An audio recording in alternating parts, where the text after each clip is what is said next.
Muitos que estão assistindo esse vídeo aqui agora estão com uma faca enterrada nas costas, um punhal. Pastores sangrando e feridos não entendem o que está acontecendo.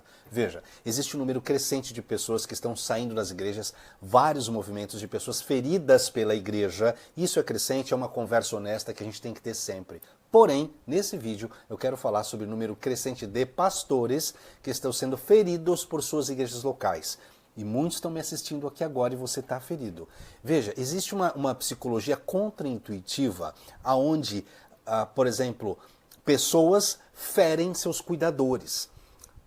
Crianças, por exemplo, que mesmo buscando conforto e consolo nos pais, ainda assim atacam os pais. Isso acontece muito. A pergunta que eu quero te fazer não é se você está ferido. A pergunta que eu quero te fazer é quais são as suas feridas e o que você faz com elas. Esse vídeo é sobre isso. Não adianta, você não vai conseguir resolver um problema que você não identificou o problema. Então, quais são as suas feridas? O que eu tenho visto nos pastores, nas minhas viagens, conversas, mentorias, o que eu tenho visto por aí? Pelo menos 3 atitudes de pastores feridos. Eu vou resumir elas, tem um termo em inglês, são 3 palavras em inglês, né? Todas com F. Né? A primeira é flight, que é fugir, escapar. A segunda é fight, que é lutar. E a terceira é freeze, que é congelar. Na primeira palavra, flight, fugir, escapar, muitos estão desistindo do ministério e não fazer outra coisa da vida. Pronto, estou fora. Não é? Então ele flight, ele escapa. A segunda, que é o lutar e enfrentar, que é o fight, né? Lutar e enfrentar, o pastor fica agressivo, defensivo, deixa a raiva alimentada no coração porque sofreu injustiças. E o terceiro, que é o quê? O congelar, freeze, congelar. Você lidera em paralisia, ou seja, você não está liderando, né? Não toma decisão nenhuma, é para evitar problema, não quero receber e-mail chato do povo, deixa assim, é um modo manutenção. Não deixa eu quieto no meu canto, não vou tocar em tópicos que, né, despertem as pessoas, não vou mudar nada. Tá. Eu quero nesse vídeo falar sobre 3 tipos de feridas que os pastores recebem das pessoas, que eles estão sangrando, e eu quero muito que você envie esse vídeo para um colega de ministério, para a sua equipe de liderança da sua igreja local. Vamos lavar a roupa suja aqui hoje, vamos lavar a alma, tá bom? Esse vídeo está muito interessante, muito legal, fica até o fim.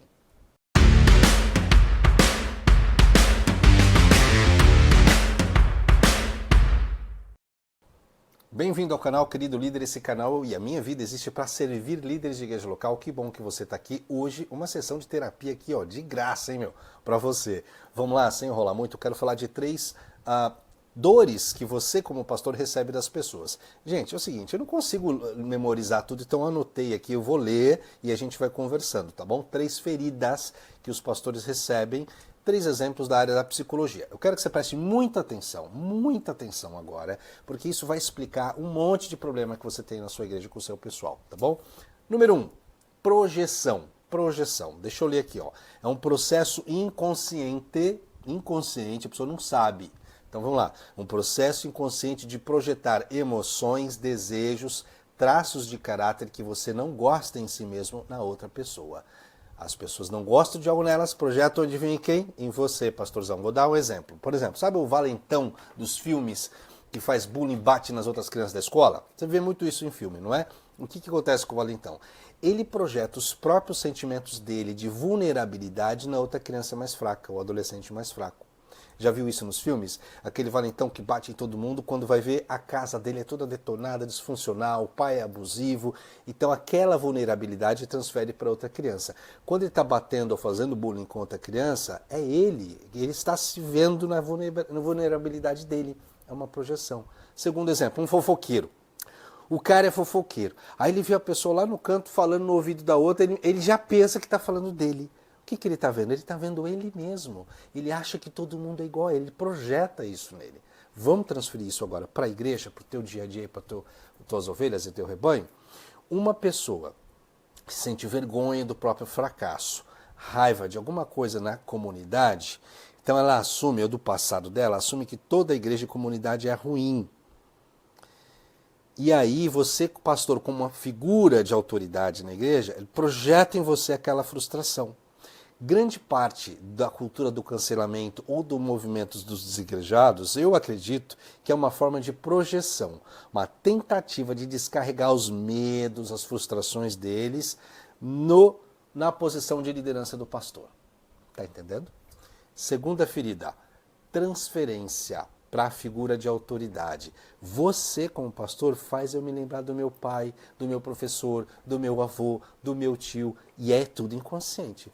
Então, o que é a transferência? No nível emocional, no sistema límbico, existe o córtex pré-frontal, não é? Onde a gente tem decisões racionais, pragmáticas. O límbico é emocional, não é? Você come quando não poderia, você faz um monte de coisa que não deveria, porque é emocional. Então, nesse sistema límbico emocional, eu faço a transferência. O que é isso? Eu caso a mesma reação emocional no outro. Vou explicar melhor. Pastorzão, já aconteceu com você isso? Olha, primeiro, eles idolatram você. Projetam em você todos os desejos deles que não foram realizados. Você é o herói. Tá? Então, o homem, o pai, ou aquela figura que eles projetavam aquela coisa de herói, né? Agora é você. Então, idolatram você. As mesmas pessoas também, por outro lado, demonizam você. Porque você se tornou, como pastor, uma espécie de gatilho emocional baseado nos traumas dessas pessoas. Tá entendendo? Tá difícil? Não. Então, algumas pessoas que te demonizam ligam você a todas as feridas que elas receberam na infância e que elas acham que não deveriam ter recebido. Então, demonizam você. Vou resumir agora aqui a diferença de um e outro, tá bom? Fica comigo que agora nós vamos aplicar para a tua vida. Projeção, vou ler. A pessoa atribui a outro, adivinha quem? Um sentimento ou característica que na verdade pertence a ela mesma, porque não consegue lidar com isso. O foco está em deslocar uma dor interna para o externo. É igual aqueles casos que tem na igreja ou na sua família aí. A pessoa tem raiva da outra pessoa, não quer admitir, então ela diz que é a outra pessoa que está com raiva. Projeção.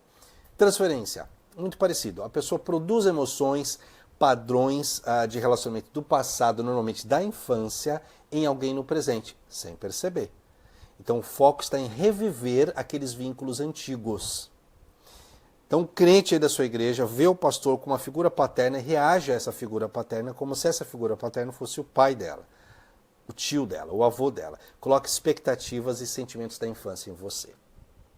Então você é um alvo ambulante, você tem um alvo enorme nas suas costas, pastorzão. Terceira ferida que eu quero falar. Então, falei da projeção, certo? Falei da transferência. E eu quero falar sobre agora a transferência de culpa. Quando você é o culpado, pastorzão. Olha aí. Veja, inimigos, eles são ótimos em termos de criar conforto psicológico. Inimigos criam conforto psicológico.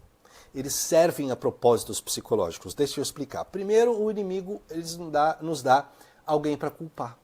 É ótimo ter alguém para culpar. Porque aí eu não tenho que encarar a realidade, assumir responsabilidades da minha própria vida, crescer, amadurecer, enfrentar minhas dores. Eu culpo alguém.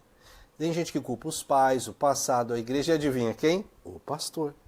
Porque o inimigo, inimigos nos dão um objeto para os nossos medos. Eu posso terceirizar, porque lidar com meus medos e inseguranças é muito dolorido, eu não os conheço, é inconsciente, então terceirizo para um pastor. É isso. Então, o que você faz, pastor? Você é alvo da projeção, você é alvo da transferência e você é alvo da transferência de culpa das pessoas. As pessoas te veem como um herói, te veem como um demônio, as pessoas te culpam e você vai absorvendo essas feridas. E no final das contas, você também faz isso com outros. A igreja pode ser um viveiro de doença emocional. Então eu quero falar agora, nessa segunda parte do vídeo, você ficou até aqui? Curte, compartilha, comenta, eu quero saber de que cidade você está assistindo, qual o nome do seu ministério. E agora a gente vai para a segunda parte do vídeo, até aqui deu uns 6 minutos mais ou menos, depois da edição diminui um pouco, mas enfim. O que você faz? O que você faz com as suas dores, pastor? Quais são elas? Então eu vou colocar aqui para você algumas sugestões do que você pode fazer com essas dores, tá bom? Não é receita de bolo, não é solução prática que em 10 minutos de vídeo vai resolver sua vida, mas vai te ajudar se você começar com alguns passos aqui. Número 1, encontre significado por trás da sua dor. O que é isso? Romanos capítulo 5, verso 3, 4, lá o apóstolo Paulo fala assim, eu me alegro, eu me glorio nos sofrimentos na tribulação, porque o sofrimento produz perseverança, experiência e esperança. Ele me torna alguém forjado, melhor e mais maduro. O seu sofrimento, pastor, ele está te libertando. Encontre o significado dele. A tua dor está te libertando das suas ansiedades, do seu egoísmo, das suas vaidades. O poder purificador do sofrimento no ministério. Veja, o sofrimento vicário já aconteceu na cruz com Jesus. O sofrimento da igreja, olha para Paulo, olha para tudo que ele fala, faz parte do contrato, pastorzão. Olha aí, não tem como você escapar do sofrimento. Olha aqui para mim, eu não conheço nenhuma pessoa forte com um passado fácil. Você conhece? Eu amo conversar com os pastores mais velhos porque a maioria das conversas vem das feridas e das memórias e dos erros deles. Então encontre que o seu significado, peraí, o que me chamou, o Senhor que me chamou, está no controle e os sofrimentos são presentes de Deus embrulhados num papel bem feio assim, de dor, de angústia, de rejeição, de solidão, mas isso está me purificando. Então encontre significado para a sua dor. Se a coisa mais importante na vida é a pessoa que você se torna, então a liderança é uma das coisas mais difíceis que você fará. Mesma coisa com casamento, criar filhos. A liderança é uma das tarefas mais difíceis porque ela está trabalhando em você, te tornando alguém melhor. Nada vai expor a sua sombra, as suas dores, nada vai expor toda a escória do seu caráter mais do que o fogo refinador da liderança. Entenda que por trás do sofrimento há um significado. A ingratidão das pessoas, a traição das pessoas. Ok? O Senhor Jesus está trabalhando em você. É isso. Segundo, assim, deixa eu também dizer o seguinte, o melhor presente para a sua igreja local é um você transformado, é um você mais maduro, é um você mais santo, é um você melhor. Por isso eu encerro todo o vídeo aqui falando quando o líder melhora, todo mundo sai ganhando. Você é o presente de Deus para a sua igreja. E Deus não vai entregar para a igreja dele, né, que ele colocou na tua mão, um cara mimado, um cara imaturo. Então ele está trabalhando em você. Ministério é isso, é esse crescimento. Segundo, encontre relacionamentos seguros e amorosos para descarregar a sua dor. Ninguém aguenta paulado o tempo inteiro. Você tem que ter amigos, pastor. Eu sempre falo isso aqui. Deixa eu dizer uma coisa. O seminário pode até preparar você para o ministério, mas o seminário não prepara você para o que o ministério fará com você. Deixa eu repetir. Seminários preparam você para o ministério, mas não preparam você para o que o ministério fará com você. Reúna-se com amigos, com outros líderes, vai tomar um café com os caras e vai descarregar. Ouça eles, fale com eles, compartilhem as dores e orem juntos. Vocês precisam se abraçar e isso tem que ser intencional. Manda um e-mail hoje, um WhatsApp hoje para aquele amigo, para aquela igreja do seu bairro aí. Fala, vamos tomar um café? Reúne e lava as roupas um com o outro. Isso é ótimo. Podia fazer um vídeo só sobre isso, né? Mas já vou encerrando aqui. Terceiro, encontre conforto em Deus por meio da oração. Ah, Daniel, que conselho óbvio. Mais ou menos. A oração, presta atenção, pastorzão. A oração não é um lugar para ser bom só. Né? Lógico que é bom, mas não é um lugar só para ser bom e confortável. A oração é um lugar para ser honesto. A oração, olha para os Salmos de Davi. Não é? Ele rasga o coração, ele começa angustiado, ele tem raiva. Os Salmos expressam todas a alma humana falando com Deus ali. Ele começa o Salmo com raiva, no meio ele está bem, no final ele está com raiva de novo. A oração é isso. Às vezes a nossa oração vai ser você ficar em silêncio, deixando Deus te amar. E às vezes vai ser um turbilhão, uma torrente das suas emoções falando com Deus. Encontre conforto por meio da oração. A oração é o seu deserto portátil. É o seu Monte Sinai portátil. Está com você. É o lugar onde você se retira do mundo para se refugiar em Deus antes de receber fortalecimento de Deus e voltar para o mundo. Eu quero encerrar esse vídeo aqui, mas eu queria muito que você comentasse o nome do teu ministério, o nome da tua cidade e se você se sentir à vontade, qual é a dor que você está enfrentando aí na tua caminhada ministerial. Que Jesus abençoe você. Quando um líder melhora, todo mundo sai ganhando.